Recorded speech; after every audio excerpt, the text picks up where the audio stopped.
Think of changelogs as the security camera footage and field monitoring as the alarm system. In this week's Business Central tip of the week, we're going to stop the fraudsters before they get on that plane to some foreign country with no extradition. And to do that, we're going to focus on field monitoring inside of Business Central. Now, don't get me wrong, both features are great, but the changelogs are just a heap of information someone has to remember to go look at, while the field monitoring will actually give you real-time alerts in your email inbox. So to do that, let's quickly set it up for our vendor bank accounts today. First, we're going to need to search for field monitoring setup to ensure that you tell Business Central where to send the notifications. In this case, I'll be sending them to myself. You'll also need to have a send from email account. In this case, I'll just select current user. After this, go ahead and click start. You'll see that mine is grayed out because I have already started it to save time for the demo. As to officially enable it, you'll actually need to log out and log back in. All right, now that we have that enabled, let's go select what we want to monitor. For that, we'll need to navigate to the Monitored Fields worksheet.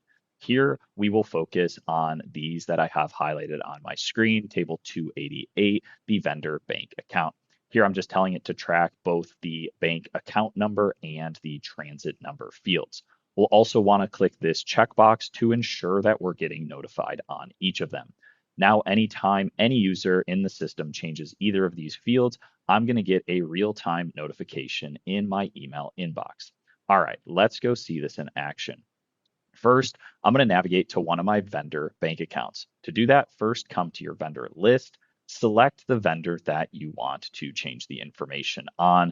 In my example, I'm just going to use this Ben Cole vendor right here. Click the vendor tab up top and then click bank accounts.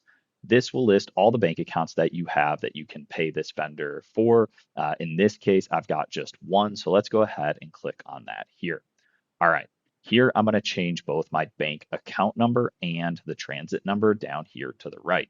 Since I turned field monitoring on, I'm also going to get an email for both of these individual changes.